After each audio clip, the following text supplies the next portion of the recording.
galera ligada no MMA Brasil, fala galera ligada na Central 3, Bruno Sader chegando com a edição 56 do podcast It's Time por mmabrasil.com.br. Mais uma semana trazendo o seu review de notícias de MMA aqui ao vivo da Central 3, central3.com.br, os estúdios maravilhosos em São Paulo. Mais uma vez na minha companhia está ele, o editor-chefe do MMA Brasil, colunista oficial do UFC, pontuador do ranking do UFC, Alexandre Matos. Eu ia falar uma coisa, eu puxei outra, na gaguejada. Ale, me desculpa. Alexandre Matos ao vivaço aqui no Facebook. Depois o Matias corta na edição essa parte, edita. Obrigado, Matias. Ale, boa noite, com gaguejada e tudo mais. Como dizer alguém de uma televisão que eu não sei quem é, quem sabe faz ao vivo, né, amigo? E quem faz ao vivo erra mesmo. Boa noite, galera. Boa noite, Brunão. Boa noite, Matias Pinto, que já foi anunciado. Boa noite, meu camarada aqui do meu lado. Hoje ninguém vai dizer que a gente tá bem vestido, né, Brunão? Todo mundo fala, pô, os caras vão gravar na beca, né? A gente tá... Não, quem tá vendo, na verdade, ao vivo no Facebook, tá vendo só que a gente tá de camiseta, menos mal, né? Sim. Ninguém tá vendo que eu tô de chinelo, por exemplo. Sim, verdade. Que já é um avanço, um short de basquete. Se o programa fosse no Rio de Janeiro, estaríamos de sunga, né? De sunga e regata, que a gente chama de camiseta, inclusive. Isso, correto. Boa noite, Thiago Kiel, mais uma semana conosco aqui nos estúdios da Central 3 para fazer o It's Time. Boa noite, Bruno. Boa noite, Ale. Boa noite, Matias. Vamos para mais um programa aí. Vamos mais um programa. O Gabriel Carvalho já manda um boa noite. Gabriel Farelli, Rafael Oreira, Eugênio Veronese, Renan Reis, Yuri Coimbra. Boa noite a todos vocês. Vocês continuam acompanhando com a gente ao vivo, como sempre, no facebook.com/MMA Brasil, toda segunda-feira à noite. A gente fala 9h30, tá 9h30 no nosso site. Você sabe que a gente entra umas 9h45, 9h50. A gente fica no ar para você que gosta de acompanhar ao vivo, mandar sua pergunta, sua colaboração, seu comentário, seu elogio, sua crítica. Fica à vontade. A gente registra tudo ao vivo aqui no It's Time. Edição acho que é 226. Né, Alexandre, da contagem global. Exatamente. Alexandre faz sinal de joia pra mim. Eu fico feliz com isso. Ale, nós usamos programação de final de ano pra quem está nos ouvindo. O site não para, né? A Central 3 até para aqui no estúdio, mas vai ter matéria e podcast até o final do ano, certo? Esse é o penúltimo programa aqui na Central 3. Semana que vem a gente ainda tá negociando qual vai ser o dia, porque semana que vem alguns programas aqui da casa já não irão ao ar, então depois aqui a gente avisa nas redes sociais. O Alexandre perdeu a parte que o Matias ofereceu dinheiro pra gente trocar de dia e eu tô basicamente aceitando, porque, convenhamos, o dinheiro tá precisando no site. Você tem todo o direito de aceitar. Mas, Ale, o site não para, né? A gente vai embora, até porque tem evento quase na virada. O site não para, tem isso que eu ia falar, até porque o UFC também não para, né? Tem um evento grande no dia 30 de dezembro, né? UFC 219, Chris Borg botando o cinturão em jogo contra a Holly Holm. Então a gente não vai parar, né? Enquanto a Central 3 vai entrar no seu merecidíssimo recesso de fim de ano, mas a gente continua com o trabalho aqui firme e forte. O podcast vai passar ao vivo lá pro nosso esquema velho. O pessoal que já tá cobrando 3, 4 horas de podcast enquanto a Central 3 estiver de recesso. A gente vê como é que a gente faz em relação a isso aí. Matias, eu apertei uns botões, meu microfone tá funcionando aqui, não tá? Tá, tô te ouvindo bem pelo microfone. Você tá funcionando, Bruno. Eu tô funcionando? Eu que tenho que te ouvir. Se você não tá se ouvindo, tá bom, é que meu fone. Seu, eu tô sem meu retorno, eu tô sem a trilha, mas você eu tô tá incomodado. Não tô ouvindo ninguém, mas se o Matias, que a mesa falou que tá tudo certo, eu fico feliz, vamos seguir, vamos tocar o barco. Eu consigo te ouvir por fora aqui, eu vou te deixar uma orelha pra fora aqui, eu discuto tranquilamente. Boa noite pro Matias, né? Já apresentado aí por Vias Tortas, mas mais uma vez... Eu já tomei a palavra também, já que não me dão.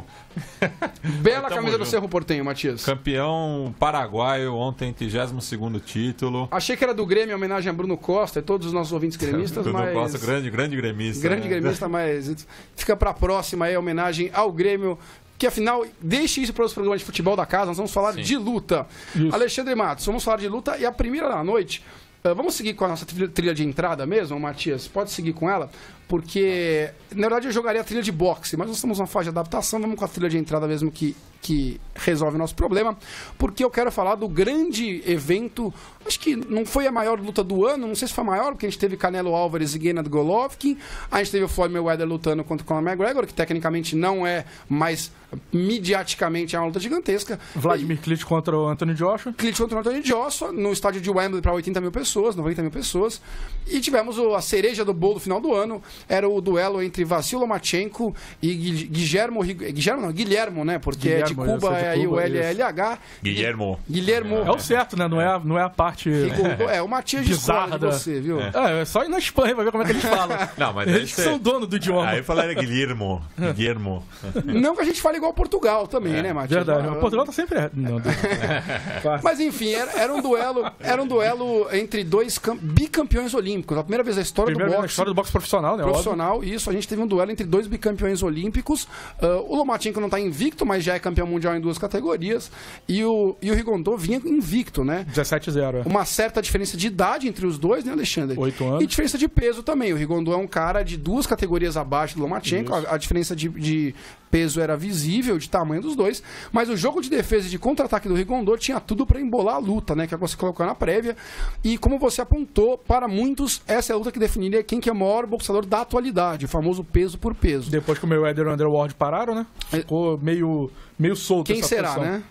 E a luta não foi o que a gente esperava, né? A gente esperava, lógico que o Lomachenko era o grande favorito pra luta, estar no peso natural dele, tinha vantagem física e de idade, mas a gente esperava uma certa resistência do Rigondeaux. Alguns apostavam na vitória dele para o jogo de defesa e contra-ataque. A gente viu o famoso samba de uma nota só, com o Lomachenko ao tempo todo atingindo o Rigondeaux. Muito curioso, Ale, para quem não viu a luta, o Lomachenko basicamente bateu o tempo inteiro na distância com golpes retos passando o Rigondeaux, e o Rigondeaux nada respondeu. Ele tentou quase sempre clinchar, reduzir a distância e fazer uma guarda bem baixa, abaixar o tronco.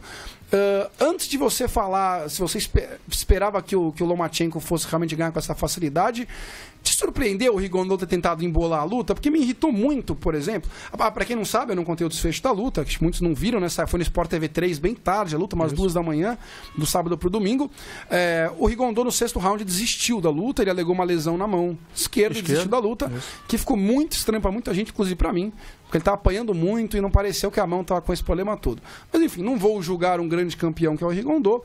Agora, o que aconteceu na luta foi que ele apanhou o tempo inteiro, e assim, o narrador do Sport TV me irritou bastante, o Guto Nejaim, até acho que o Fux ficou um pouco incomodado, porque claramente ele não tem o cacuete de boxe, né? Não deve fazer muito boxe, acompanha há muito tempo. E ele foi criticando os lutadores como se tivessem que sair numa pancadaria desenfreada o tempo inteiro. Pro Rigondeaux não era jogo isso. Primeiro que ele não é um lutador que na pancadaria, ele é um contragolpeador defensivo. Isso. Segundo que ele tá lutando contra um cara maior, mais jovem e mais forte, e mais rápido. Isso. Então, lógico que ele não ia sair na pancadaria. Quem queria ver isso, desculpa, não sabia o que estava indo assistir. Isso. Então isso me irritou bastante. E o narrador ia ficar criticando o Rigondeaux. Dito isso, o Rigondeaux também não fez nada que merecesse elogio, né? Era previsível que ele fosse tentar diminuir o ritmo da luta, mas não que ele não produzisse nada ofensivamente, né, Lê? Cara, o Compo Box, que é tipo o Fight Metric do boxe, né? Que coleta as estatísticas que quase todos os canais usam como oficiais, computou 15 golpes do Rigondeaux durante os 6 rounds. Ele nunca teve um negócio tão baixo na vida, com um percentual de 8% de golpes conectados. É uma atuação pífia, assim, ele nunca... Eu acho que o Rigondeaux perdeu mais rounds sábado do que ele perdeu nas 17 lutas dele somadas anteriores, entendeu? Então ficou feio pro Rigondeaux. E aí, pior ainda do que isso que você estava falando dele não fez nada, porque ele não fez nada mesmo, né? Ele chegou assim, a luta teve algum equilíbrio no primeiro round, porque os dois não porque o Rigondeaux fez frente, é porque o Lomachenko estava estudando, ele também estava estudando, muito respeito dos dois. Então foi um primeiro round que não aconteceu muito, que é muito normal quando você pega um confronto de 2 lutadores desse calibre. O primeiro round normalmente não acontece muito. E a partir do segundo, quando o Lomachenko pegou o tempo de movimentação do Rigondeaux, acabou a luta. Simplesmente acabou a luta. E aí teve sim esse controle de golpe na longa distância, como você falou. O que é engraçado, porque apesar de ser um lutador menor, quem tinha vantagem na envergadura era o Rigondeaux. Ele tem os braços mais longos do que o Lomachenko, e ele sabe usar muito bem o alongamento do jab e do direto, dos 2 golpes retos. E ele não fez nada disso, a movimentação, porque... eu acho o Lomachenko um fenômeno técnico. Ele é um negócio absurdo de bom. Só que de todas as coisas maravilhosas que ele faz no ringue, o modo com que ele se movimenta no ringue, pra mim, é o suprassumo de toda aquela qualidade absurda que ele mostra. Então ele é um cara que ele corta um ângulo e ele tá num ponto E aí, no instante, imediatamente seguinte, ele tá num ponto muito diferente. E ele, assim, é difícil você querer imitar, até porque para ele desenvolver esse jogo de perna que ele desenvolveu, ele passou 2 anos tendo aula de dança. O pai dele botou ele numa aula de dança para ele poder aprender esse tipo de movimentação. Então, assim, é um troço que... Bicampeão olímpico, campeão mundial, fazendo aula de dança, né? Exatamente. Tricampeão mundial, bicampeão olímpico no boxe amador. Parou um tempo com boxe para se dedicar à dança e voltou depois. Tá? Assim, cara, é um cara totalmente diferenciado. Então, não dá para você antecipar, prever esse movimento, porque e quando ele se move... Quando ele volta, quando ele termina esse corte de ângulo e volta, ele normalmente está entre a sua metade e o seu final. E ele tá de frente pra você e você tá de frente pro nada. Entendeu? É impressionante o negócio. Ele fica no seu ponto cego. Isso, ele fica de frente pronto pra te bater e você tá olhando pra nada. Exatamente. Imagina o movimento do left tackle no futebol americano. É tipo isso. O cara surge, o cara que vem pegar o quarterback tá vindo por um lado que ele não enxerga, e é isso que acontece, né? Foi por isso que desenvolveram essa posição do left tackle pra poder proteger esse lado que o quarterback não enxerga. O quarterback dash, né? Óbvio.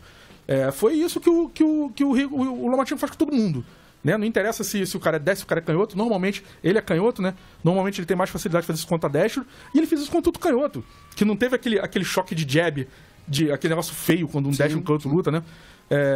Genial que o cara faz. Ele entrou jab o tempo inteiro. Nossa senhora. E ele para. Às vezes é sensacional que ele para nesse lado, nessa posição que ele tá do teu lado assim. Aí ele solta 1, 2, 3, 4, 5, bate na tua linha de cintura. Quando você vai remover, ele sai da frente de novo. Aí ele volta com uma outra combinação muito rápida. O bicho é uma força da natureza. É impressionante. Impressionante como ele transformou. Assim, você falou muito bem. O Guilherme Gondô é o melhor sistema defensivo do boxe atual. Eu vou mais além. Ele é um dos melhores sistemas defensivos da história do boxe. Ele é um dos melhores lutadores defensivos da história da Nobre. Não sou só eu que acho isso. Um monte de gente acha isso também. E o Lomachenko fez o maior sistema defensivo do boxe atual virar ordinário. Né? Isso é... Cara, não tem nem palavra pra falar um negócio desse. Maravilhoso o que ele fez. Até antes de continuar, só mandar alguns abraços aqui antes que eu perca. Alô, Diego Tintin, tá em Bangu com a gente, acompanhando aqui pela... Já voltou pra Bangu, hein? Ou tá pelo mundão, né? Tá pelo mundão, de então. Um grande abraço pro Tintin. Nas próximas edições ele volta com a gente ao vivo aqui. Pro Renato Carneiro, pro Aleph Ribeiro, pra Graça Gama, o Bruno Carrer. Eu queria... Renato Carneiro, vulgo moicano, né? Vulgo moicano, né? Exatamente. Não podemos deixar nosso ouvinte... assíduo aqui no programa. Grande abraço pro Renato Moicano. Pena deve ser. Fazer comentários hoje relativos ao Moicano também, né? Sim. Alô, Moicano. Fique na escuta que vamos chegar no UFC Fresno. O Bruno Carrer, fazendo um comentário sobre a qualidade do conteúdo. E aqui pegando um carona no comentário do Fábio Araújo, que ele fala, cara, esse corte de câmera de vocês está muito alto nível. Foi totalmente sem querer, provavelmente. Né? Não. Corte de câmera das câmeras, quando a gente fala que a câmera corta e pega a gente. Pra gente.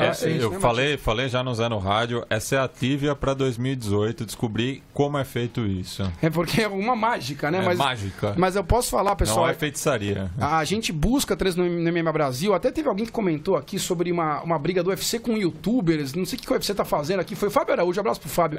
O UFC tá detonando quem usa imagem legal de luta, tá fechando os canais. Que o pessoal pede pra gente transmitir luta, a gente fala que não pode, não é né? nem só transmitir, o cara pega... Passar imagem, pra comentar. Isso, não pode sem ter autorização, entendeu? E tá certo, desculpa, porque tem quem pague caro pra ter essa autorização. Exatamente. Primeiro que o Moicano manda aqui a mensagem, sempre acompanhando o programa de vocês, que é excelente, eu vi algumas ideias pra aplicar na minha carreira. Grande abraço pra você, Moicano. E o Diego Tintin, o jovem Rogério Cardoso, diz que voltou pra Bangu, sim, acabou a farra dos guardanapos.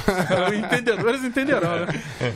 Mas enfim, eu só quero mandar um abraço. Mas, cara, rapidinho, só um parênteses, pra um lutador da qualidade do Moicano falar isso, assim, são poucos elogios tão grandes que a gente pode receber, né? Não, e eu fico feliz. Porque não é um lutador qualquer que tá falando, né?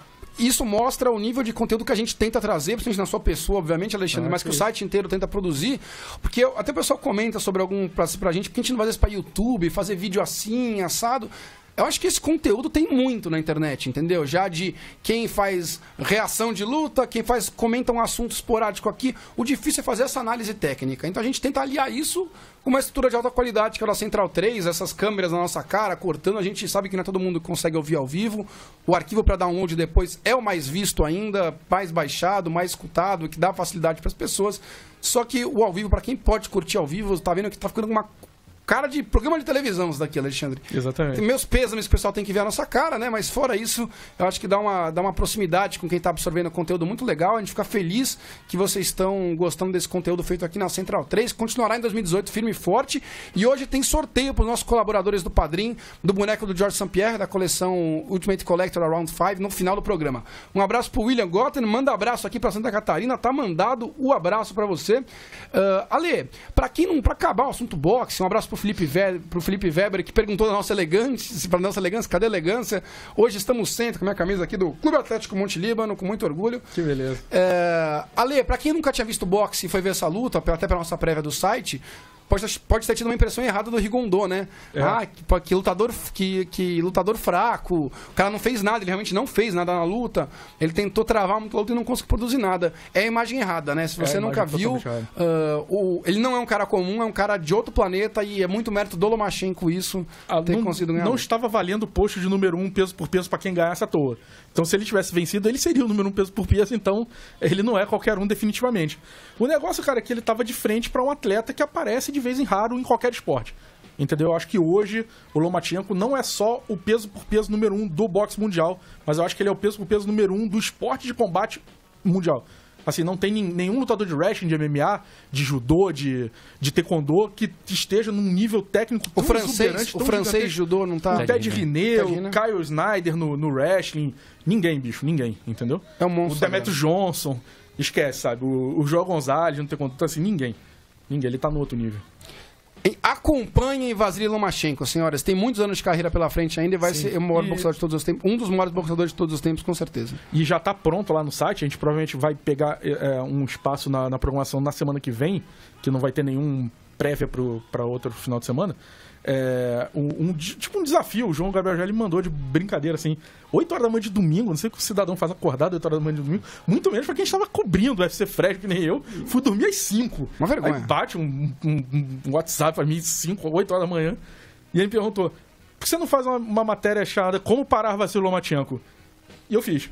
Você recomendou o uso de armas de fogo. Eu falei metralhadora, taco de beisebol nas pernas, Kyle Snyder ou... Qual foi a outra opção que eu dei? Ou Anthony Joshua. Agora essa matéria deve estar maravilhosa. Então foram as 4 opções que eu dei, mas depois eu falei sério, eu comecei brincando assim mesmo. Eu acho que metralhadora, inclusive, é o mais efetivo. Mas depois eu fiz uma análise um pouco mais séria e se ele passar pelo que eu falei, cara...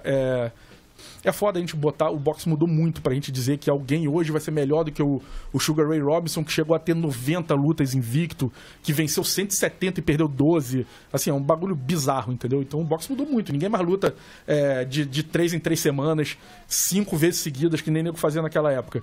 Então, não sei como é que vai ser pra colocar no mesmo patamar de comparação um cara dos anos 50, 60 com um cara de Sai esse ano essa matéria ainda? Sai esse ano. Sai semana que vem. Estaremos no aguardo. Tá pronta já, mas sai semana que vem. Ale, Tobias Bunenberg entrou com a gente ao vivo aqui. Pelo amor de Deus, alemão, você tem que vir aqui, meu filho. Tobias é casado com a sobrinha do Chico Patti, que é o cabeça, o dono da Central 3. Ele que é torcedor do Werder Bremen. Ele mesmo, exatamente. E participou no programa de estreia do Gerd Wenzel aqui, não foi? Ele não lembro se foi o de estreia, mas... Foi um dos primeiros, eu lembro disso. Muito sensacional. Então, Tobias, com seu sotacaço carregadíssimo alemão, mas uma figuraça de primeiríssima. Você tá intimado a vir aqui, Tobias. O Yuri Coimbra comentou, queria ver a luta, mas não passou em nenhum lugar aqui na Argentina, direto da Argentina, porra, aí complica. E a Argentina gosta de boxe, né, Matias? Cara, como é que pode? A Argentina gosta muito de boxe. Sabe disso, na América do Sul é a principal potência. Sem dúvida. Cara, tem a Venezuela. É a Venezuela. Mas em termos de campeões olímpicos? Não, em termos de modo geral. Modo geral, né? Modo geral. A Venezuela é pau a pau. Pau a pau. Cássio Coutinho, como sempre, com a gente diretamente da Penha, no Rio de Janeiro, como sempre com a gente. Obrigado, Cássio. E o Fábio Araújo comentou que ele assiste ao vivo e depois baixa para ir pro trabalho ouvindo. Corretíssimo também, né? Óbvio. Uma baita de uma opção. Bem, senhores, vamos falar aqui de MMA agora. Vamos sair do boxe. Fica aí a matéria para vocês, se quiserem depois dar uma lida, vai ser essa semana, falando do Lomachenko. E a gente vai passar agora para o MMA. Matias, por favor, trilha de UFC pra gente.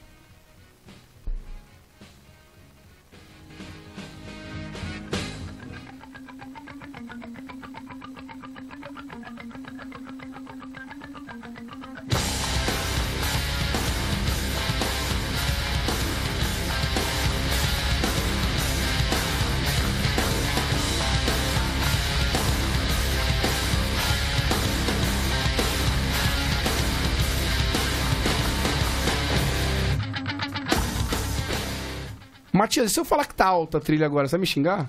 Meu Deus, você não se decide, hein? Não, é que assim, em minha defesa não tá funcionando essa entrada aqui, tá? Então... Não, mas Bruno, eu tô acompanhando aqui, ó, você tá vendo? tô vendo. Eu quero cornetar, deixa eu cornetar, posso cornetar? Eu respondo, eu dou a corneta. Eu vi o Thiago Kiel mexendo no ajuste ali também, malandramente. Bem, pessoal, antes de falar de UFC, nós vamos falar de 2 temas rápidos aqui. Primeiro deles, Bellator, Alexandre Matos. Brasileiro campeão com 15 vitórias seguidas, manutenção do cinturão do peso médio do UFC. O atropelado da vez foi o Alessio Sakara, que pra mim era... Foi o Sakara que resistiu a uma chave de perna do Toquinho, não sei, foi ele ou algum outro italiano, eu não lembro exatamente qual dos dois que foi, e era por isso que eu lembrava dele. Mas enfim, o Rafael, que isso não importa, o Rafael Carvalho chega a 15 vitórias seguidas, mantém o cinturão, vai fechar o 2017 como campeão peso médio do Bellator, e vitória em 45 segundos, né? Um atropelamento fenomenal. Eu não quero nem falar sobre essa luta, Lê. Eu quero falar... Até porque sabe-se lá por quê, o Alessio Sakara tava disputando cinturão. Exatamente, não entendi nada, né? Podia ter botado um de nós lá, que faríamos talvez um papel mais digno. Mas aqui meu grande ponto é... quem seria um adversário para o Rafael perder esse cinturão do peso médio do Bellator? Essa é uma cutucada, porque a gente tem alguns nomes que vieram do UFC que podiam se aventurar no peso médio da organização e da organização da Viacom, né? O próximo, inclusive, está diante de mim. É exatamente isso que eu ia falar. Você, né? Estou olhando pro próximo. Você. Diego Mussassi. Ah, bom, eu tô olhando aqui, eu falei... Ué, achando esse nome, meu contrato com o Bellator, eu não tô sabendo. Eu treinei boxe hoje. Será que é ali atrás, Mané e Edson ali atrás? Não sei, eu treinei hoje e tal no clube, mas acho que estão pronto assim, né, pra pegar o Rafael Carvalho.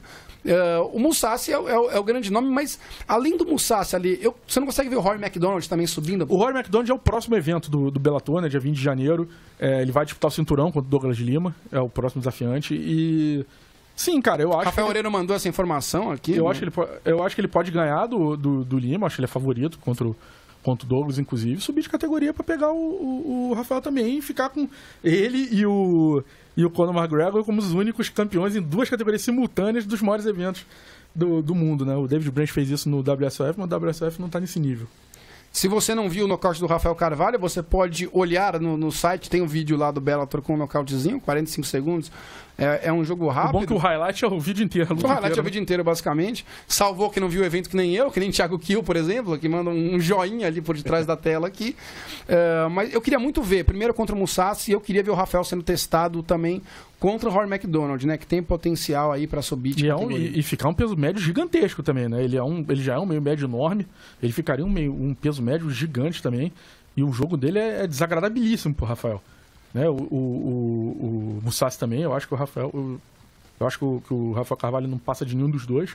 Mas enfim, vamos ver, a gente pode queimar a língua aqui. O Rafael Oreiro mandou pra gente aqui, que é o nosso informante de Bellator, né? Nosso analista de Bellator, faz muito tempo. O Oreiro ainda faz a cobertura dos eventos do Bellator, eu não vi quem assinou o texto, se foi o Oreiro. Enfim, se foi você ou não foi o Rafael Oreiro, a informação aqui é sua, que o próximo evento do Bellator é 191 essa semana, com Michael McDonald. É verdade.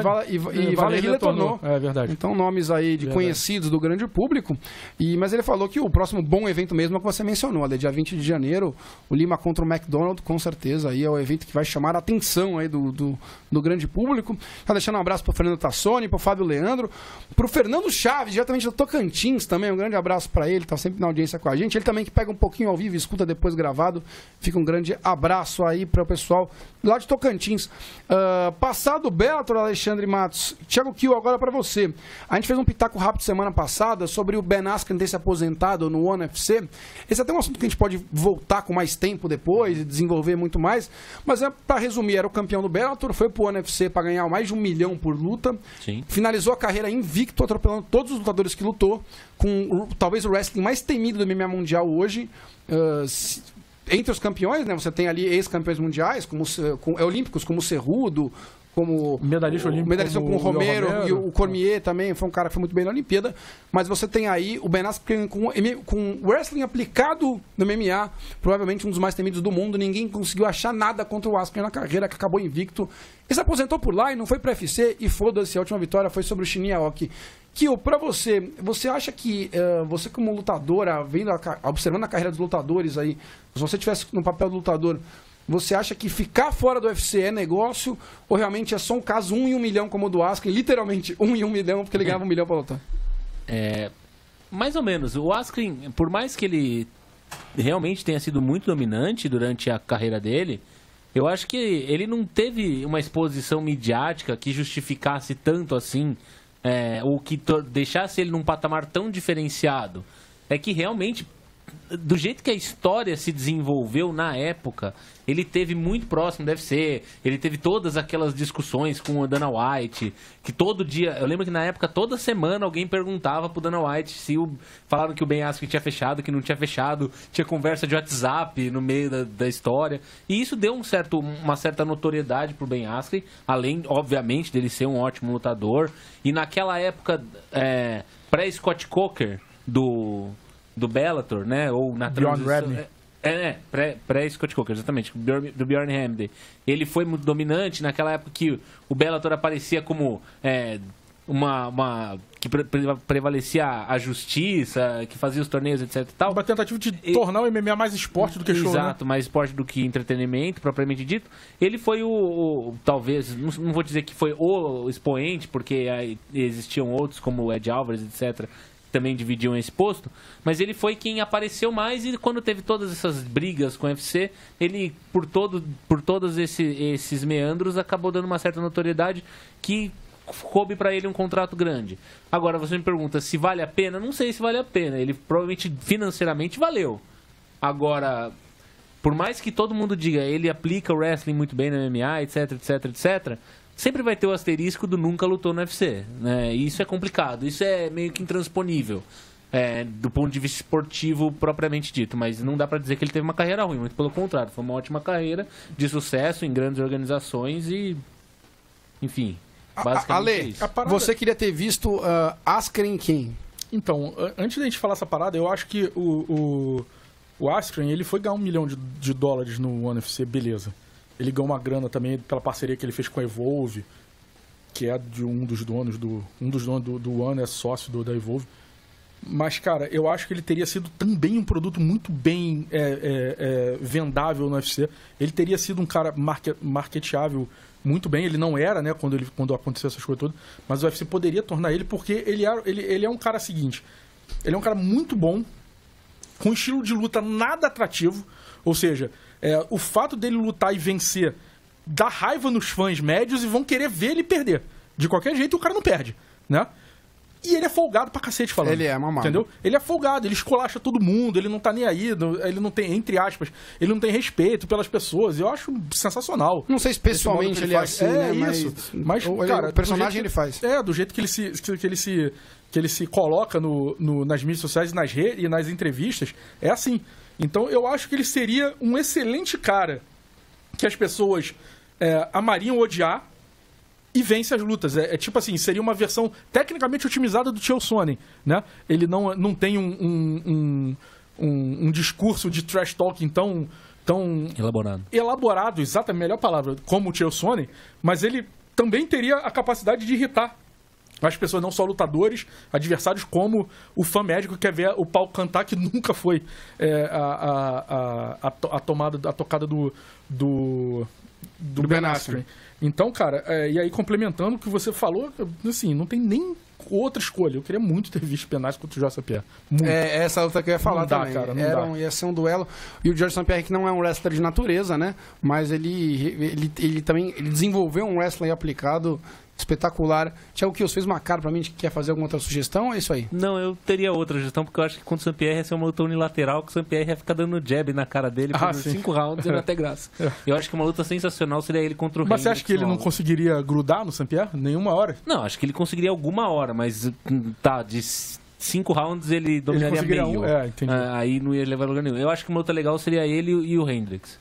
Eu acho que seria uma luta bastante... O velho Hendricks. O velho. É isso. Não esse. Por favor. O Hendricks campeão. O Hendricks da época que ele estava... A época da ascensão do Hendricks, mais ou menos... Que ele quase ganhou a mesma desse imbróglio todo. Certo. Você viu a cutucada que eu dei, que ele quase ganhou no GSP, você viu? Eu já dei uma... O pessoal que acha que ele ganhou vai jogar pedras em Eu mim diria aqui. que é quase. Já tô até olhando pros comentários pra ver qual vai ser a primeira pedra da voar. Aliás, queria falar nos comentários, mandar um abraço pro Gabriel Garcia Chaves. Primeira vez comentando ao vivo, só para mandar um salve aqui de Brisbane, na Austrália. Já vou sair rapidinho para não levar spoiler quando for escutar o podcast amanhã. Abraço, tá vendo ali? Você acha que a gente só tem audiência na zona oeste do Rio de Janeiro? O pessoal lá de Brisbane mandando um abraço. Argentina, Brisbane, negócio é bom, né? Aliás, falando em Austrália, vai ter o UFC 221 em Perth, lá no, que é do outro lado da Austrália, viu, Gabriel? Você pode assistir, eu recomendo bastante, mas vai fazer uma viagem longa. Apesar que dizem que as passagens de avião não são tão caras por lá. Inclusive tem um colega lá também, o Marcelo Rodrigues, que eu vou tentar colocar como nosso enviado lá para cobrir o evento, como foi o Lucas Gibi também de Xangai. Enfim, Gabriel, porque o Gabriel também pode entrar nos nossos colaboradores, que também numa dessa vai de enviado nosso como imprensa lá pro evento. Obrigado pela audiência, viu, Gabriel? Já fazendo esse link maravilhoso que o Gabriel nos oportunizou com a Austrália, de SP, que terá a sua miniatura do Round 5 sorteada hoje no final do programa, abriu mão do cinturão dos pesos médios, ao costume, falando que não conseguiria defendê-lo em Perth no UFC 221 no final de janeiro contra o Whittaker. Ele é australiano, radicado na Nova Zelândia, ao contrário. Contra a Nova Zelândia, radicado na Austrália. Eu acho que já estava planejado isso daí, e tudo bem. Mas eu acho que, sendo uma desculpa dele ou não, o que importa é que ele largou o cinturão e Luke Rockhold terá a chance de conquistar o cinturão contra o Whittaker, que agora vira o dono do cinturão definitivo. Alexandre Matos, que bela encrenca pro Whittaker. Não que o GSP não fosse uma encrenca, mas ele sai de um peso médio pequeno, que é o Saint-Pierre, ou comum, em termos de tamanhos físicos, obviamente. Para um armário. E para um armário, que podia ser um peso meio pesado tranquilamente, que é o Luke Rockhold, que está se recuperando na carreira e parece estar com sangue desgraçado nos olhos para recuperar o cinturão. Uma luta que tem tudo para ser espetacular, principalmente pela falta de pudor do Whittaker em tomar soco na cara. Exatamente. Então, eu até complementaria a sua frase, que você falou, tipo, uma baita encrenca que o Whittaker arrumou, e uma baita encrenca que o Rockhold também arrumou, porque o Whittaker também vai ser a fase mágica que o Whittaker tá, também é uma baita encrenca pro Rockhold, principalmente o Rockhold, que ainda tá um pouco patinando, né? Ele patinou um pouco no começo da... Se ele repetir aquele começo do David Branch contra o Robert Reed, o Robert Reed faz ele passar pelo buraco da grade. Ele vai parar na galera, ele vai cair em cima do juiz. Se ele começar daquele jeito de novo. Eu acho que ele não vai começar. Mas enfim, o bagulho vai ser doido, vai ser um lutaço monstruoso. Monstruoso. E tem até um comentário aí, já que se você quiser falar do Jorge St-Pierre deixando o cinturão. O Yuri Coimbra faz um comentário aqui, Thiago Kiel, que é muito no sentido que eu venho lendo pela internet ultimamente, né? Até a gente viu outros comentários aí poucos respeitosos, né? Pessoal chamando de SP de frouxo, sabe? Esse tipo de coisa que eu acho coisa de análise de 15 anos de idade. Comparando com quem também, Kiel? Com quem eles compararam? Mas assim, Germaine de Rami. Poxa, não é por aí. O Yuri Coimbra comenta, GSP, rei do Miguel. Yuri, assim, eu não sei o que ele combinou com o UFC, né? Essa desculpa não tá legal mesmo. Não tá legal. Eu concordo, assim, que pega mal com o grande público. Até brinquei, né? Eu falei que do jeito que o G1 colocou a mensagem, o Globoesporte.com, o Combate.com, é o mesmo grupo? Mesmo grupo. Colocou, parece que ele tinha perdido pra caganeira o cinturão, né? Ele alegou alguns problemas ali estomacais, intestinais e tudo mais. E largou o cinturão. Não sei o quanto disso ele tá. Ulcerosa que ele eu não sei o quanto ele tá com isso, o quanto ele não tá. Pra mim, nunca tinha ficado muito claro que ele ia defender esse cinturão. Eu entendo também que não pega bem com o grande público, né, Kio? Não é uma coisa legal eles largar assim o cinturão. Bom, sobre o que você falou sobre o que estava combinado com o UFC, depois do evento de sábado agora, Swenson e Ortega, o Dana White foi perguntado sobre isso e ele disse a seguinte frase que foi bastante impactante. Eu sabia que ele ia arrumar uma maneira de não fazer essa luta, né? Que não defendeu o cinturão, e ele conseguiu fazer isso de uma forma legal, né? Conseguiu arrumar uma desculpa. Eu não fiquei puto, mas foi por esse motivo que eu tinha colocado no contrato que ele tinha que defender o cinturão, porque eu achava que ele não ia querer defender o cinturão. Isso é um ponto, beleza, acho que se for verdade que ele realmente tinha essa intenção só de ir lá ganhar do Bisping porque era uma janela de oportunidade muito boa, e era mesmo, ótimo. Mas vamos lá, o Jorge St-Pierre saiu como campeão do UFC e tinha sim direito de disputar um cinturão. Ele furou a fila de alguém, não sei se ele furou exatamente a fila, porque o Whittaker também estava machucado. Isso. E acho também um pouco covarde a gente chamar o Saint-Pierre, que fez o que fez durante a carreira toda dele, de covarde, de arregão. Pelo amor de Deus, né? Não é um cara que é um dos maiores lutadores da história do MMA, se não for o maior. Chamar de arregão é meio pachequismo. O Yuri já mandou aqui que ele tava zoando. Não tô falando do Yuri. Eu vou complementar esse comentário do Yuri daqui a pouco. Não é exatamente. Não tô querendo cagar em cima da cabeça de quem falou isso. Eu só acho que não é exatamente por aí. Acho que talvez ele tenha aproveitado uma oportunidade de falar, também não vou querer sair na mão com o Rockhold, com o Whittaker, com seja lá quem for que for o que tivesse pela disputa do campeão interino, caso ele decidisse manter o cinturão linear, o Georges Saint-Pierre, mas também acho que não cabe chamar de arregão. Ele encontrou uma oportunidade, fez história e ponto, e vamos ver se ele vai voltar depois, supondo que seja real essa história dessa doença. Vamos ver quais são os próximos passos que ele vai decidir fazer agora. Só pra gente colocar o Kill falou uma parada aqui muito boa, só pra gente colocar alguns fatos na mesa. O Whittaker não estava pronto para lutar no UFC 217 em Nova York, que seria a unificação, era a data inicial para a unificação do cinturão do Michael Bisping contra o Robert Whittaker, e o Michael Bisping fez questão de lutar nesse evento. Ele fez questão. Porque ele sabia que era um grande evento também. Isso, claro, é a hora de ganhar dinheiro e tal, exatamente. E assim como o Robert Whittaker fez questão de lutar em Perth. Entendeu? Sim. Então os dois fizeram a mesma coisa. Eu não vou conseguir lutar em novembro, mas eu vou lutar em fevereiro. Eu faço questão de lutar pelo cinturão em Perth. Beleza, o Michael Bisping fez a mesma coisa. O que as pessoas tinham raiva antes? As pessoas tinham raiva antes que a categoria tinha um campeão que estava se recusando a enfrentar os melhores, né? Chegou numa situação que ele não ia ter escolha. Pegou o Dan Henderson. Pegou o Dan Henderson em vez de dar uma revanche pro Luke Rock, ou em vez de pegar quem quer que seja, ou o próprio Yo Romero contra o Whittaker, quem vencesse naquela luta. Aliás, essa luta só foi pelo cinturão interino por causa de toda esse lenga-lenga que o Michael Bisping fez. Como desafiante foi o Whittaker, não o Romero. Ele que era o cara da luta, né? Isso. E aí, cara, você teve uma situação do seguinte: você tinha um campeão que estava meio que se recusando a fazer a categoria andar, e um campeão interino que todo mundo dizia o quê? Que, cara, tira o Georges Saint-Pierre da história. O que todo mundo falava? O campeão de verdade da categoria é o Robert Whittaker. Sim. Não, todo mundo falava isso? Que ele era o cinturão interino de brincadeira, que o campeão tá defendendo contra o Dan Henderson velho que vai se aposentar e vai voltar contra um cara que tá parado 4 anos. Todo mundo falava que o campeão de verdade é o Whittaker. Pegou as maiores encrencas mesmo. O Georges Saint-Pierre chegou e o que ele fez? Ele organizou a divisão. Ele tirou o campeão que estava atrapalhando e transformou o campeão interino, que estava todo mundo dizendo que era o campeão de verdade, em campeão de verdade. Então o interino virou campeão de verdade. O Jorge fez um puta favor. Fez um serviço médio mundial. Ele foi lá, limpou aquela porra toda e agora devia estar todo mundo torcendo pra ele descer o peso leve e fazer a mesma coisa. Vai pro peso leve, dá um pau no Conor McGregor, tira e bota o Tony Ferguson, que é o campeão. Com o Nurmagomedov. É isso. E bota lá o cara que tá com o cinturão inteiro e fala: meu irmão, olha só, é você aí que é o campeão de verdade. Acabou. O campeão não quer lutar. O campeão tá de sacanagem, o campeão quer lutar com o Manny Pacquiao, com o Floyd Mayweather, então vai lá, JCP, vai lá e arruma peso leve de novo. Você vai ser campeão de 3 categorias, aí ninguém vai ter nenhuma dúvida sobre quem é o maior de todos os tempos, depois você vai embora, porque você fez um puta favor pro MMA. Então, cara, quem tava esperando que o JCP ia defender, mas é óbvio que ele não ia defender contra o Robert Whittaker com ninguém, né? Porque ele tem amarelão, não, porque não é a categoria dele. Entendeu? O cara tem dificuldade de chegar naquele peso, Foi uma aventura e foi, tipo assim, uma parada pra carimbar que ele é um dos caras.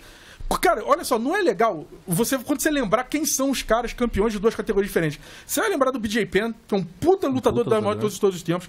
Você vai lembrar do Randy Couture, que é um puta lutador dos maiores de todos os tempos. Você vai lembrar do Conor McGregor, que, cara, é também um puta lutador do caralho, gostem ou não dele. E, pô, não tem o nome do Georges Saint-Pierre nessa lista? Agora tem. Não é, cara, que bom que o UFC, de um jeito torto, fez esse bem a história do esporte, entendeu? Então, cara, eu não tenho nada a reclamar, eu sabia. Falei desde o primeiro minuto, ele não vai defender essa porra. Ele vai chegar, vai ganhar do Bisping, vai largar, vai organizar a fila e vai sair fora. Puta, tremendo serviço que ele prestou. O Rodrigo Moura concorda com você que o Georges Saint-Pierre aproveitou uma janela e saiu por cima. Um abraço pro Rodrigo. O Matheus Flávio entra com a gente ao vivo aqui na live. O Thales Valias. O Larry Everton pergunta aqui Será que no UFC ninguém vai defender 2 títulos simultaneamente, assim como acontece em outros eventos? É só ganhar, fazer história e abdicar. Conor e agora o GSP. Eu acho o seguinte, Larry, eu acho que trava muito as categorias você ficar querendo fazer isso. Porque ele não consegue defender mais do que uma vez por semestre um cinturão. Ninguém vai se defender cinturão fazendo igual o Cowboy faz, o Donald Cerrone, luta a cada 2 meses. Então o cara quer se preparar para não perder o cinturão. Então a categoria vai ter uma luta de cinturão por ano. Por ano. É difícil. Você emperra uma categoria que pode ter 3 lutas de cinturão por ano. Então é muito difícil conciliar isso, né, Thiago Kiel? Não, sem dúvida. Vamos supor que alguém fosse muito maluco. E só uma observação que, pra você complementar, o Lucas Gibi coloca um abraço pro Lucas diretamente de outro fuso horário, hein, Lucas Gibi? Enquanto não forem criadas as categorias intermediárias, será difícil, né, alguém fazer isso. Sim, não, mas é que o problema é que você prepara um camp para uma luta de cinturão, a gente vê que é no mínimo, salvo raras exceções, quando tem mudança em cima da hora, mas as lutas de cinturão que são efetivamente marcadas e realizadas com aqueles lutadores originalmente alinhados para isso, uns 4 meses. Do anúncio até a luta são uns 4 meses aí tranquilamente. Um cara teria que defender o cinturão, como você disse, como a Lê disse, uma vez por ano por categoria. Ou seja, 2 categorias do UFC ficariam travadas durante o ano todo. Seria um grande absurdo. A gente odiava quando o Anderson Silva fazia isso.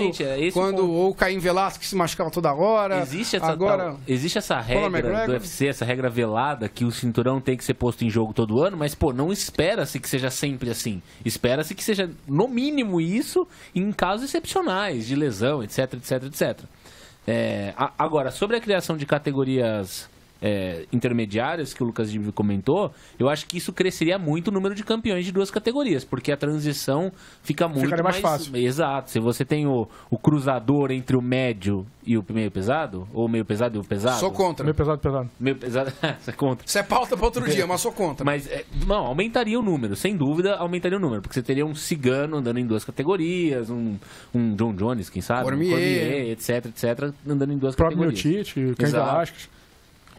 Isso aumentaria com certeza. Agora, enfim, acho que uma coisa que eu só gostaria de deixar registrado, Michael Bisping ganhou legitimamente o cinturão dele, não esqueçamos disso, eu sei, ninguém falou isso aqui, mas as pessoas esquecem que ele foi lá, nocauteou o cara que tinha ganho legitimamente do Weidman, então, assim, ninguém deu o cinturão pro Bisping também. Isso, tá? Ninguém deu. Só não foi presente. Claro, não foi presente, e foi uma luta dificílima com 11 dias de antecedência, então ganhou legitimamente. Marcos Eide deixa até um comentário sensacional, faça favor.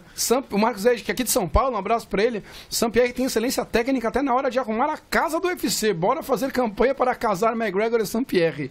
Estamos todos a favor por diversos motivos, né? Esse é um deles. Um abraço pro Marco.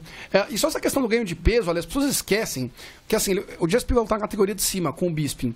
Não é simplesmente comer o Burger King que tem aqui do outro lado da rua, aqui do estúdio, que abriu, hein? Que já viu que abriu. Já viu? Inclusive, eu jantei hoje. Não tem problema. Eu fiquei feliz. Eu chego sem jantar aqui também. Já maravilhoso. Saiu do treino e já manda um BK aqui, todo errado. Enfim, pode já mandar uns sanduíches pra cá, pelo Jabá, inclusive. Mas enfim, não é você ir lá e mandar um Whopper duplo furioso e ganhar peso. Não é assim. Você precisa ganhar massa magra. Exatamente. Então você precisa engordar inteligentemente ganhando massa magra. E é um processo difícil, até porque o GSP não é um cara que tem 1,85, ele é um cara que tem acho que 1,79. 8, eu ia falar isso. Já não tem metabolismo do jovem de 25 anos. Então é difícil esse processo de engorda de qualidade. E são 9 quilos, não é 900 gramas. 9 quilos é peso pra caramba. E, cara, além disso, isso afeta o desempenho dele. Lógico, porque ele fica maior, cara. Exatamente. Você tem mais massa muscular pra transformar. Mais massa muscular demanda mais oxigênio no teu corpo. Entendeu? E um grande trunfo dele no peso meio médio é que ele sempre foi um peso meio médio forte. Nunca foi grande, mas ele sempre foi forte. Troncudo, com um jogo de isometria muito forte. E ainda assim muito rápido, porque era um cara pequeno. Ele ainda assim era um cara muito rápido. Ele ia perder tudo isso, cara. Exatamente. Não fazia sentido, entendeu? Ele é o que ele sempre falou. Ele é de meso pra endomorfo, né? Ele é um cara com muita dificuldade de ganhar peso, né? Temos também aqui 3 exemplos, né? Nós dois. E o Bruno Sader é o único de verdade, né? O Bruno Sader é o único meso / endomorfo de verdade aqui da mesa.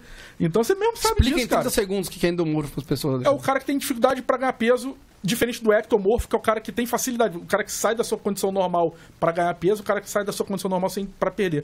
Se o cara que é muito sanfona e se você ficar parado, o que acontece com você? Eu perco peso. Se eu ficar parado, eu ganho. Entendeu? Então essa é a diferença. Eu sou Hector, você Endo. Caralho, Entendeu? obrigado, Deus! O cara Deus, que não faz nada. Obrigado, papai do céu. Mas aí, se você quisesse lutar, quiser subir de categoria, você se fudia também, difícil, entendeu? pra quem, agora, relato pessoal, pra ganhar massa é muito difícil. Muito pra mim. difícil, Eu tenho que ficar exatamente. tomando suplementação. Isso. E uma hora a cabeça farra também, né? Uma hora o metabolismo também abaixa, Também você ganha para e pança eu abraço. rapidamente. Aliás, Exatamente. já tô cultivando uma aqui, rumo ao Thiago Kiel aqui. Eu queria... Mas é isso.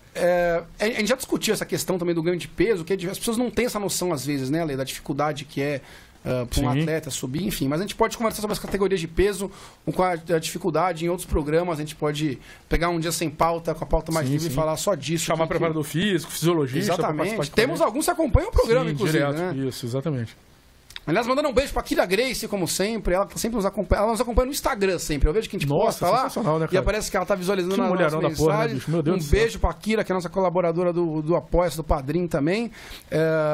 E deixa acho que a Kira não vai querer ganhar o presente do Sampierre. Ela já deve ter uns 19 mil O bonecos. próprio deve ter colecionados. dado pra ela, inclusive. Ela deve ter uma foto, um quadro. Ela tem foto do Sampierre, que eu já vi ela postar. Quando ele foi campeão, ele ganhou, ela postou foto com ele. Enfim, fica um beijão pra Kira, que sempre acompanha a gente. A gente fica muito honrado aí com o pessoal de qualidade acompanhando o nosso Nós trabalho. temos que mandar uma camisa, alguma coisa do site pra ela, né? Vamos fazer camisa do site. Que tal pra 2018? Vamos? Providenciaremos. É. Vamos, você tem uma, né? Você tem caneca, você tem. Agora, ó, nos comentários, quem tá ao vivo aí, fala quem não queria camisa do site, caneca, essas coisas. E pelo menos a equipe merecia, né? Eu acho Concordo. que. Vamos botar de projeto pro ano que vem aqui. Deixa eu puxar nossa pauta aqui, Ale, onde eu estou na nossa pauta? Falamos do George St. Pierre. Vamos pro UFC Fresno, é isso? Vamos, Se eu estou isso. muito enganado, é isso aqui, né? Vou até isso. depois estar organizado. Fiz a pauta pra hoje. O UFC Fresno. Vamos falar até de UFC. meia-noite aqui hoje, né? Que Vamos, a polícia foi embora da sala, inclusive. Pra quem tá nas câmeras aí dando uma olhada aí, é que não sei como é que eu. Não vou mexer na minha câmera que ela vai cair, mas o Matias sumiu, né? Eu posso ficar brincando nosso, aqui, exatamente. ó, mexer na trilha, ó. Ó, que beleza! Ó, Vai. Solta a trilha que tá na hora. Meu sonho é ser o produtor aqui ainda da mesa, entendeu? Ainda vou conseguir, vou chegar nessa meta ainda. Alexandre Matos, o UFC Fresno aconteceu na Califórnia e, como você bem escreveu, apesar da sua resenha maravilhosa como sempre, apesar de ter um card liderado por ter atletas da Califórnia lutando no card, público fraco, né? Numa Metade cidade do que ginásio. nunca recebeu o UFC, tudo bem que a Califórnia... Uma cidade grande, cara. A Califórnia está meio saturada de eventos, mas Fresno não é uma cidade pequena, pra quem não sabe. É a quinta maior Metade cidade do da ginásio. Califórnia. Metade do ginásio, Save Mart Center. E Califórnia né? é o estado mais populoso dos Estados Unidos, pra quem não Exatamente. sabe. E metade do público é um público fraco, realmente. Eu entendo que é um card que não chama muita atenção. Você tem um Ortega e um Swanson. Lá nos Estados Unidos não é que nem aqui que tem 2 eventos por ano. Então, mas aí a audiência na televisão seria baixa. Agora, a venda de ingresso, porra, tem 2 caras da região. Não é possível, né? Os caras não têm amigo, aluno, vamos lá, vou lutar, não sei o que lá. Pô, eu achei bizarro o público também. Mesmo assim, tivemos lutas interessantes. Eu quero começar aqui pelo Eugênio Veronese, que fala: vocês curtiram a cabeçada no joelho que o Marlon levou? Nossa. Deram um peixinho no joelho dele, né? Por sinal, falamos no último podcast que o nocaute do Ngannou era o mais assustador do ano. Eu Com continuo certeza. achando. Uma semana depois uma ganhou semana um- depois, pra mim, já não é mais. Mas Surreal. ganhou um Concorrente. concorrente forte. É porque o nocaute do Ngannou foi um golpe que ele olhou, bateu pro gol e correu pro É abraço. porque o Ngannou é um O Marlon, cavalão, ele né, chutou bicho? de um lado, desviou no zagueiro e entrou no ângulo. Mas tudo bem, entrou Pô, no mas é ângulo. o Marlon, né? Tem 60 e... Eu acho que o jeito que o Sterling caiu e saiu foi... Ah, não, foi feio. bizarro, Vamos falar da luta pra quem não viu, Vamos, né? vamos. O Marlon Moraes, depois de ganhar do John Dodson, voltou. Faz quanto tempo que ele lutou, Ale? Faz pouco 40 tempo, né? dias. Voltou rapidamente a pegar o Aljamain Sterling nessa luta. O Sterling já foi descrito por muitos, até uns amigos meus brincaram comigo ontem. Vocês que enchiam a bola do Sterling. Ele realmente tem um pacote muito bom de ferramentas para lutar, de técnicas no chão, na trocação. Lembrou no começo o John Jones pequeno mesmo. Ele até tinha uma Ele é marrinha amigo toda. do John Jones, inclusive. Ele foi companheiro de quarto na universidade. Espero que eu não Eles tenha eram roommates. Espero que ele não tenha uma influência apenas da técnica, né? Não de táticas de ganho de peso ou diversão na balada. Mas ou técnicas de direção no trânsito também. Eu espero que não tenha essas dicas do John Jones. Mas fora isso, Ale, ele é um cara que assustava muito pelas vitórias que conseguia e prometia muito.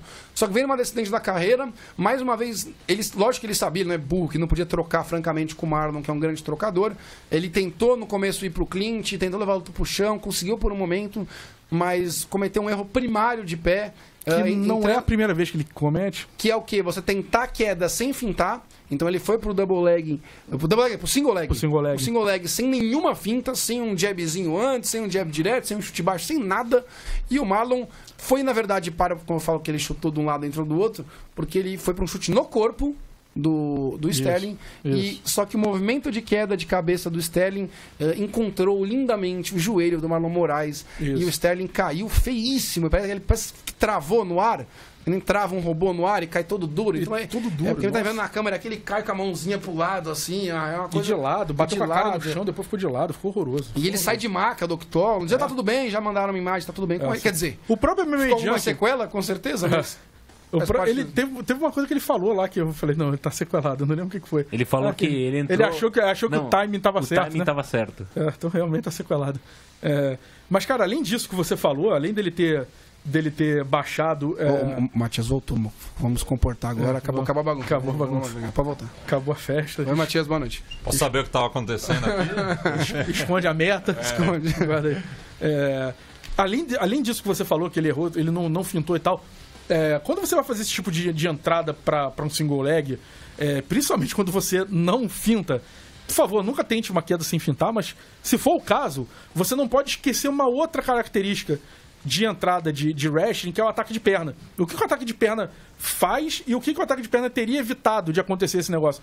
Em vez de o cara tá aqui em pé, o cara tá aqui no... Aqui, dá pra ver aqui. O cara tá aqui em pé, né? O cara tá aqui em pé, o adversário tá aqui na frente. Em vez dele fazer... O que o Sterling fez? Quando a perna dele veio aqui, o Sterling fez isso aqui. Né? E foi em direção ao joelho. O que o ataque de perna teria feito? Em vez dele fazer esse movimento aqui, ele teria feito esse, ó. Entendeu? Uhum. Ele teria abaixado, o joelho da frente dele ia entrar no meio das pernas do Marlon, ou na lateral da perna do Marlon, no caso de ser um single leg, ou dependendo de qual perna que ele vai botar, ou no meio ou pela lateral. E ele vai abaixar e vai mergulhar pra frente, não o contrário. Não mergulhar pra frente e abaixar. Quando ele mergulhou pra frente e abaixou, tava vindo a perna na cara dele. Então, ele já tinha cometido isso algumas vezes, já tinha algumas pessoas falando, uma hora ele vai tomar um pezão na cara fazendo isso. Tomou. Entendeu? Então, era o ideal. Foi um joelhão na cara. Foi um joelhaço. O ideal é que ele tivesse aprendido isso antes dele tomar esse porradão. Não aprendeu antes, eu acho que vai aprender agora. Eu acho que ele sabe dar ataque de perna. Quem sou eu para ensinar ataque de perna pra um maluco que foi campeão da Liga Júnior da NCAA? Então não, obviamente ele vai fazer. Então, cara, ele vai entrar e vai avançar pra frente. É o chamado ataque de perna. Ele teria evitado essa... Ele podia até não ter evitado totalmente, mas não teria sido o porradão que foi. Entendeu? Dava pra ele ter se protegido. Assim, foi um erro técnico e uma falta de timing muito infeliz do Sterling. O Bruno Carreira comenta, na capoeira, quando vamos dar entrada, sempre o braço protege o rosto. Sim, também. Fundamental. No caso do wrestling, você não tem muito essa parada, porque o wrestling não vale chute, não vale nada disso. Então, o wrestler puro não precisaria... O ataque de perna do wrestling, você não precisa fazer isso. Né? Você já vai pra abraçar a parte de trás do joelho do cara. Mas no MMA, sim, ele tem que baixar protegendo. E, cara, baixa e avança. Não avança e baixa, entendeu? Pra quem não entendeu nada da explicação do Alexandre, ele fez visualmente aqui ao vivo no Facebook, verdade, né? Pra quem nos acompanha no podcast. Só no podcast. Só que eu tenho uma novidade que eu não informei. Estamos colocando agora o vídeo do podcast no YouTube, no nosso canal, MMA Brasil TV no YouTube. Procurem MMA Brasil TV. Então, no minuto 50 aqui, você que está ouvindo gravado e quer ver como o Alexandre Matos explicou toda essa logística com as mãos, com o braço... Eu ia pedir pro Kio levantar, eu ia fazer um ataque de perna. Não ia prestar. A mesa também ia ficar um negócio meio estranho. A mesa, cagar o estúdio novo inteiro, ia derrubar o estúdio. Por acaso eu derrubo o Kio sem querer, imagina que merda. Pra cair da janela. Eu ia dar risada, mas assim, a Central 3 vai ficar muito feliz com a gente. Agora, você que quer ver a ilustração do Alexandre aqui, que é espetacular, parabéns, Ale, porque acho que é muito esclarecedor para quem não entende essa logística só de olhar. Você vendo o jeito que você demonstrou pela imagem, ficou muito claro. Vai no YouTube, MMA Brasil TV, vai no minuto 50 do vídeo, mais ou menos, que eu tô acompanhando a minutagem aqui, lá pelos 50, você vê o Alexandre dando essa explicação, confere o vídeo lá, para quem você gosta de ver gravado também em vídeo durante a semana, por partes, tem lá no YouTube. Enquanto você vai falando aqui, eu vou procurando aqui se tem algum vídeo de ataque de perna no YouTube, a gente coloca o link. Não precisa também, vai ver no canal. Eu quero view pro podcast. Explica pra ele, eu quero ibope pra nós. Cara vai... Inscritos no canal. Aliás, um abraço Vinícius Maia, que fala, tô tomando dibre do Face direto. Vinícius, pega depois ao vivo, pega no YouTube, não ao vivo, gravado, ou podcast. E falando no YouTube também, só mandar um abraço aqui pro José Augusto Araújo, ele comenta sempre com a gente, ele acompanha nosso programa, e ele tem um canal no YouTube, e ele falou, eu coloco esses 10 segundos de luta, e num vídeo de 10 minutos, e tô com risco de perder o canal inteiro e ser excluído. Vocês acham certo isso? Olha, eu não acho certo o UFC não liberar nada. Mas a partir da hora que ele escolheu que é assim que funciona, entendeu? Zé, é difícil, entendeu? A gente coloca 0 segundos de Isso é uma UFC, regra, né, cara? A gente coloca 0, que é para não correr risco disso. Eu não concordo com muita coisa que muita gente faz, mas para não ter esse risco, a gente acaba evitando. Então eu entendo aí o seu problema, eu me solidarizo e eu sei que você faz um serviço aí de também divulgar o esporte e espero que não aconteça de ser excluído nada disso, mas se a regra que você definiu, a gente tenta seguir, né, Ale? Até que a gente vai credenciado em evento, a gente tem uma feedback muito bom da organização aqui no MMA Brasil, então a gente tenta seguir bem direitinho o que eles falam. Alô, um beijo pra vocês da organização do UFC, o Dana White que nos escuta semanalmente. Thiago Kiel, pra encerrar essa luta, o Aljamain Sterling já dá pra cravar que ele é um bust pra você? Não, de jeito nenhum. Acho que tem espaço pra ele se recuperar, ele tem muito talento. Como a Lei disse, como você comentou também, no começo todo mundo comparava ele tendo as valências da luta do John Jones e tudo mais. E depois com o Weidman, deu até pelo treino, exato, né? Até pelo treino. Eu acho que ele vem de derrotas, enfim, parece que a coisa não fluiu da forma que a gente esperava, mas também tem espaço para ele voltar a crescer, voltar ao caminho das vitórias. E, enfim, é uma categoria que tá ficando cada dia mais profunda. Ele é top 8, se eu não estiver enganado, alguma coisa assim, top 8, top 9.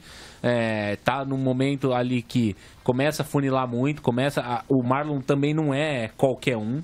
O Marlon é um cara que é um ex-campeão que chegou com pinta de top 5, então cabe muito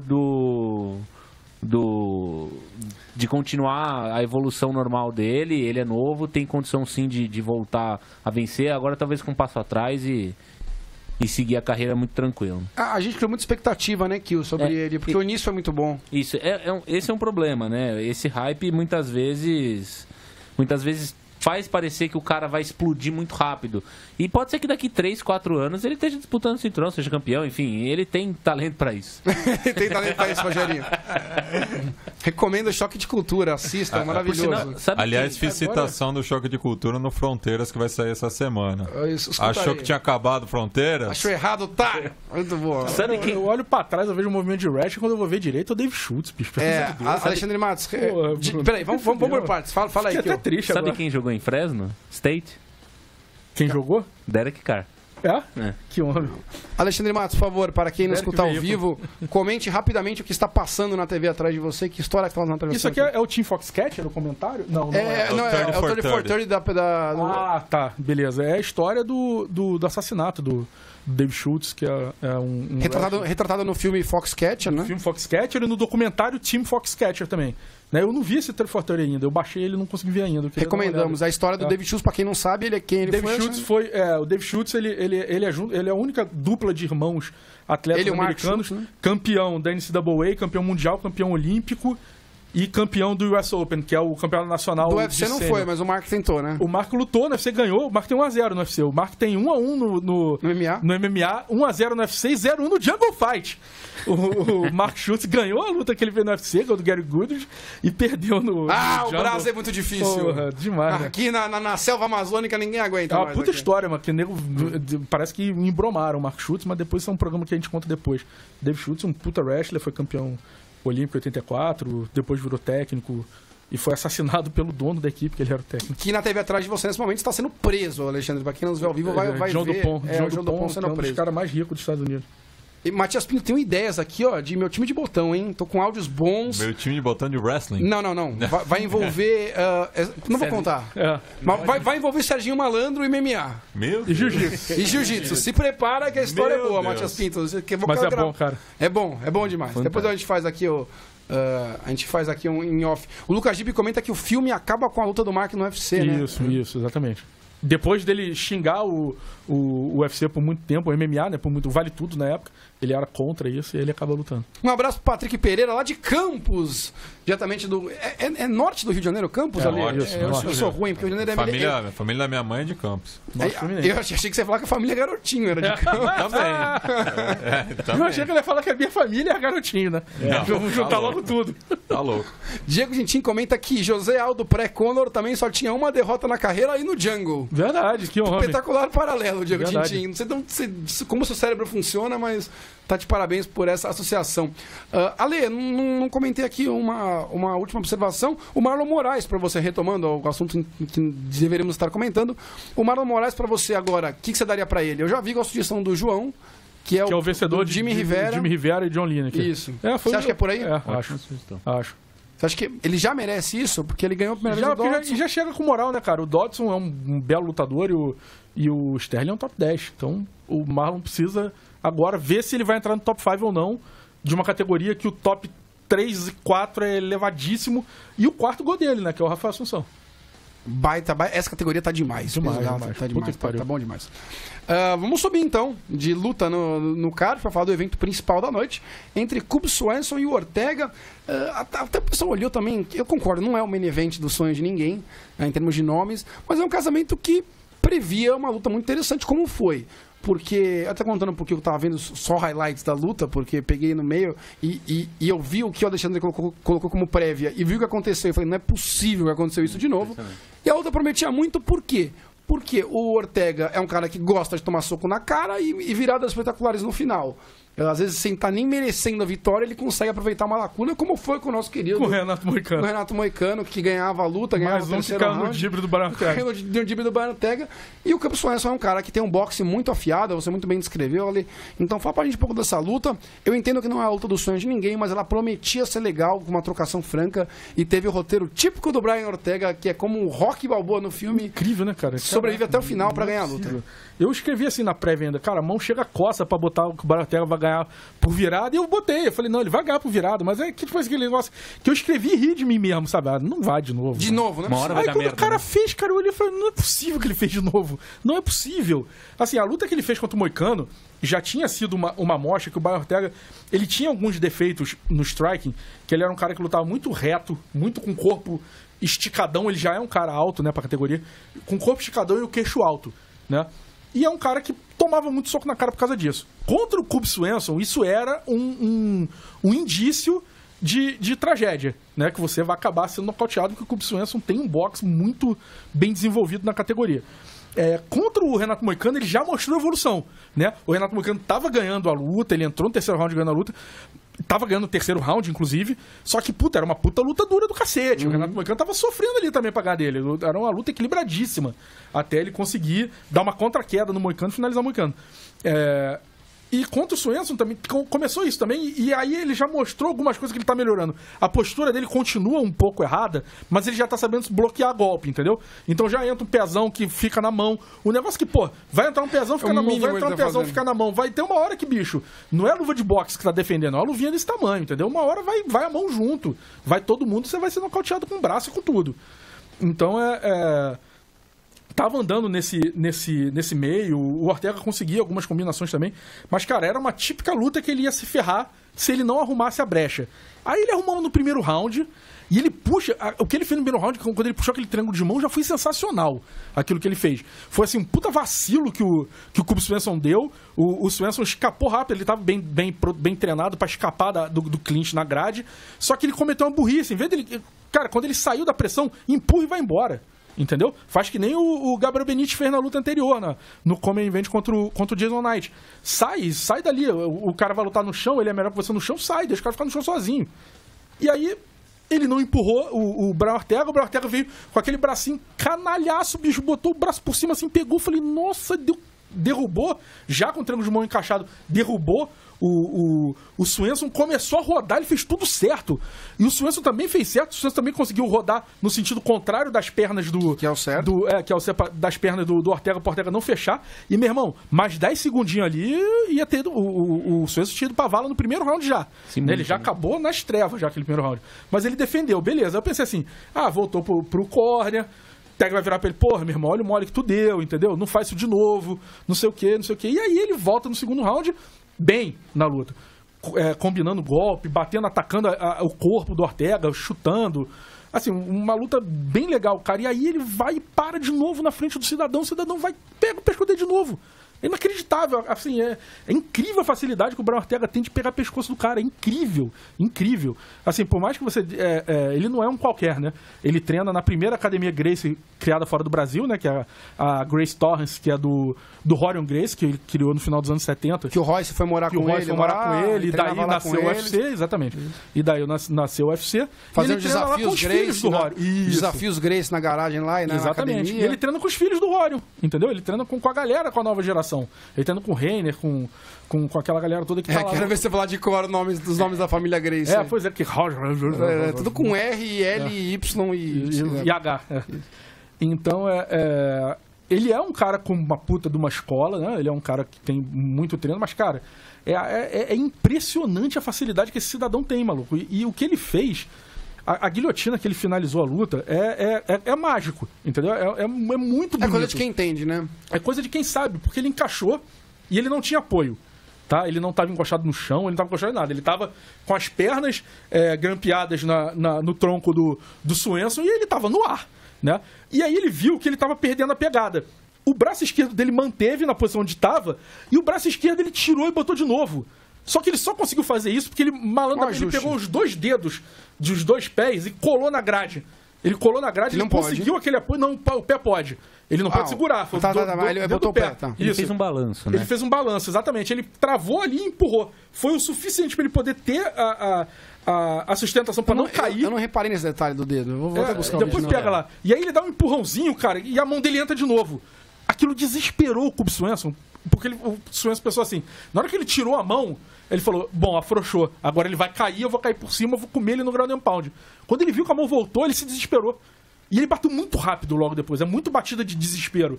E aliás, foi o Kill mesmo. É o famoso... Não, ele falou. Ele falou que bateu no desespero. Ele falou que ele falou que ele ia morrer. Fudeu, né? Não, fudeu. Ele falou na entrevista pós-luta que ele achou que ele ia morrer no meio da guilhotina, que fechou muito rápido e muito forte.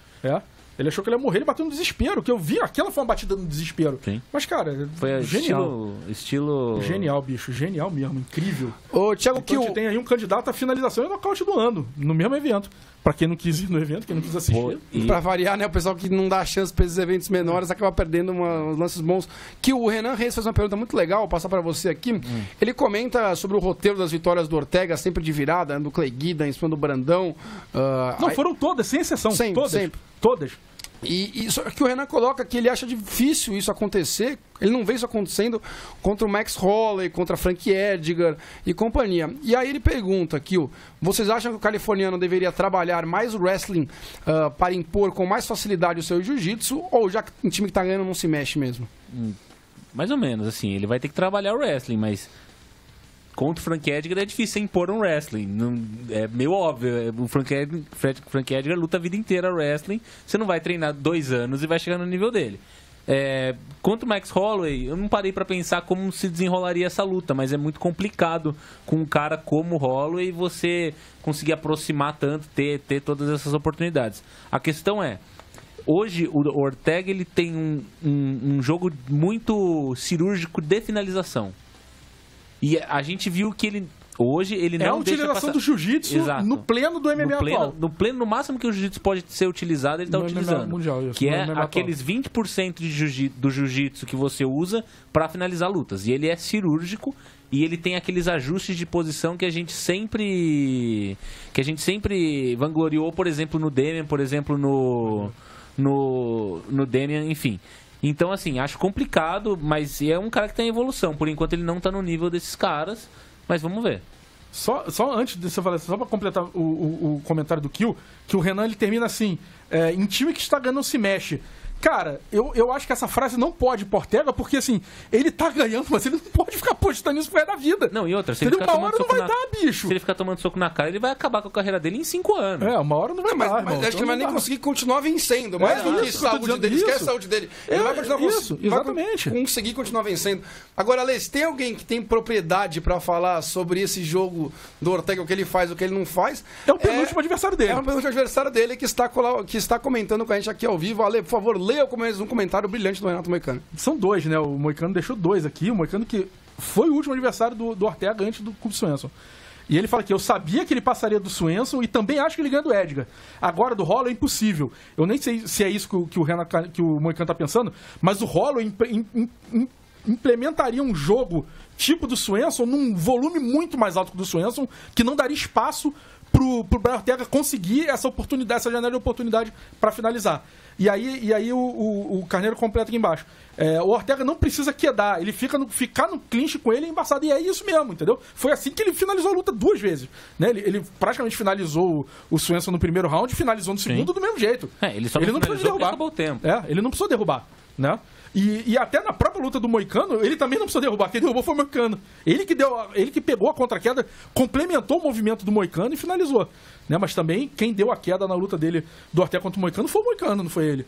Então tem isso mesmo, ele não precisa quedar. Então ficar no clinch com ele é embaçado, e é mesmo, porque ele é grande, ele é alto e ele pega. Por ele ser grande, ele consegue pegar o triângulo de mão, a guilhotina por cima em pé. Entendeu? Ele consegue fazer isso com mais facilidade do que um cara menor ou do que um cara do mesmo tamanho dos adversários. Então, sim, é embaçadíssimo ficar ele no... Eu acho que ele tá numa encruzilhada entre virar um top 5 e entre virar um Joe Lauzon da vida. Essa é uma pergunta que eu quero fazer para os senhores, até para nossa premissa de horário aqui. Rapidamente, Alexandre, que para vocês o Ortega é material para quê? Com esse jogo dele atual que ele apresenta. Cara, é difícil prever, bicho, porque ele pode perder qualquer um. Ele tava perdendo todo mundo, entendeu? Uma hora ele vai perder. Ele tem 5 lutas, 5 vitórias. A moral da história é, ele tem que ter um jogo mais seguro. Ele tem... Todas as lutas dele foram por interrupção e todas ele tava perdendo. Então, maluco, caralho, não dá pra você acreditar num maluco desse, uma hora ele vai perder. Mas, enfim, pra mim a matéria é top 5, entendeu? É um monstro. A matéria de um cara que termina facilmente as lutas que ele faz. Não facilmente, assim, não é que ele dá varia, mas com a capacidade que ele tem de aproveitar a janela que ele tem, assim, ele não desperdiça, entendeu? Se ele tem ou ele vai te deixar na merda, ele vai te finalizar. Então, não dá. Thiago Kiel, 30 segundos pra você. Ou ele desenvolve um sistema defensivo e se torna um top 5 e candidato a cinturão, ou ele vai ser um cara que vai virar um Joe Lauzon da vida, que vai entregar lutas sensacionais, viradas antológicas, e eventualmente vai desgastar fisicamente até não ter mais condição. Mas já é maior que o Joe Lauzon, né? Não, já é. Eu tô dizendo só pelo estilo de luta. Pelo estilo de luta, por trazer bastante, ganhar prêmios, enfim. E é um cara sensacional que está pedindo dinheiro pro Dana White para ajudar as crianças. Fantástico. Sensacional. E o Moicano complementa aqui, né? O Brian Ortega é um cara muito vencível. Sim, ele tem um monte de brecha. O jogo, é só você botar o jogo certo pra ganhar dele e dar pra ganhar dele com certa facilidade. Que ele tava ganhando, né? O próprio Moicano tava ganhando a luta.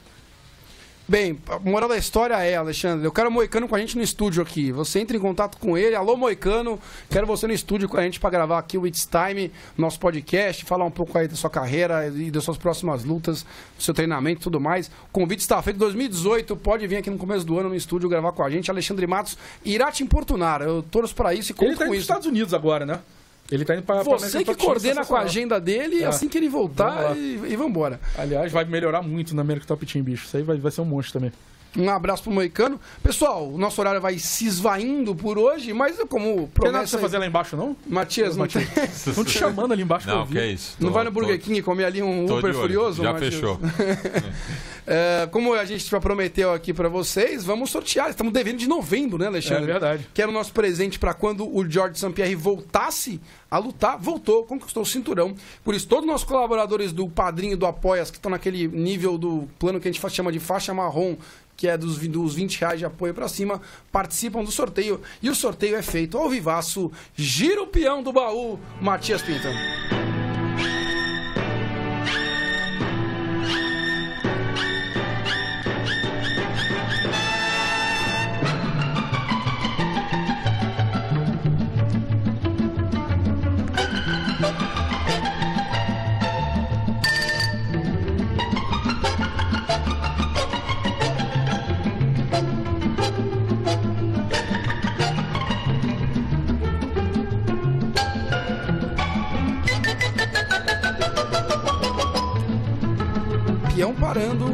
Peão parando, Matias Pinto estende a mão, vai parando o peão gentilmente e atenção, O vencedor é Vinícius Luiz Camilo, nosso colaborador do Padrim. Um abraço pro Vinícius. O Vinícius, se eu não me engano, ele é aqui de São Paulo, Ale. Eu não tenho certeza absoluta, mas Vinícius, um grande abraço para você. Vai ser enviado para você o boneco do George St. Pierre da coleção Ultimate Collector, Around 5.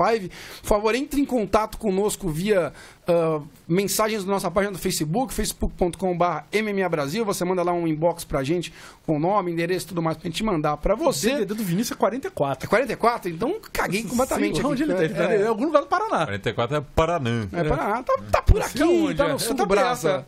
E Mais tá perto, fácil de do repente, que se for norte do Paraná, tá pertinho. É, melhor do que, com todo respeito, o menino de Brisbane na Austrália ia complicar um pouco mais pra gente. O Lucas Dib na China, ia ficar um pouco mais difícil. O Saraiva na Costa Rica, né? O Ricardo Sedano, um abraço pra ele. Um abraço aqui pro Vinícius Luiz Camilo, muito obrigado por ser um apoiador nosso, ajudar a manter o MMA Brasil. Você que é um apoiador nosso, já é um apoiador nosso, todos vocês têm que estar no nosso grupo de WhatsApp, que quiserem, obviamente. Se você ainda não está, você mande pra gente o seu número de WhatsApp pelas páginas do Facebook ou pelo Instagram, que a gente te adiciona. E Alexandre Matos, por favor, já anuncie qual que será o presente de dezembro para os nossos colaboradores. O de dezembro, que será, vamos fazer na próxima semana. Aliás, me cobre que a trilha do baú será diferente. Vou providenciar uma com o patrão falando. Com o Silvio Santos e tudo mais. Vai ser melhor. Vamos procurar aqui até semana que vem. E a gente vai trazer uma camisa oficial do UFC Xangai. Foi na verdade, é um colaborador colaborando com os outros colaboradores. Isso? Pô, dá pra mim de presente, pô. Então vamos pensar nisso, né? Cara, mas, pô, muito obrigado, né? A gente agradece ao Lucas, né? Que foi lá. Exatamente. A camisa do UFC Xangai. Então, a camisa do UFC Xangai pra vocês, presente de dezembro. Não sei se vai ser semana que vem ou se vai ser na outra, viu, Ale? Se a gente faz dia 30, 31, de repente, isso, de repente é melhor. Pra não ficar um sorteio em cima do outro, assim. Pode ser. Mas vocês que já estão no Padrim, no Apoies, quero me tornar um colaborador, quero saber o que eu ganho com isso, quem eu tô ajudando com isso, como que eu tô ajudando. Você entra em mmabrasil.com.br, vê aquele banner grande lá em cima do Padrim, que é de padrinho, né? padrim.com.br. Você clica lá, conhece o nosso projeto, e você que quiser colaborar, ajudar a manter o site, nosso projeto vivo aqui no MMA Brasil, no qual ganhamos R$0 para fazer isso, você nos ajuda lá para continuar com esse serviço do Podcast Time e dos tantos textos e notícias diárias. Verdade. Thiago Kiel, muito obrigado pela sua presença. Até a próxima. Boa noite. Gostei sucinto. Alexandre Matos, boa sorte quarta-feira. Boa noite, é nóis. Vamos lá. Matias Pinto, muito obrigado pela recepção de sempre e eu tô com fome, vamos comer. Show! Abraço, pessoal. Até segunda-feira. Terça-feira. Podcast semana que vem, como o Matias falou. Talvez não seja na segunda, seja terça. Iremos avisar nas redes sociais da Central 3 e do MMA Brasil. Muito obrigado pela companhia. Boa noite. Tchau.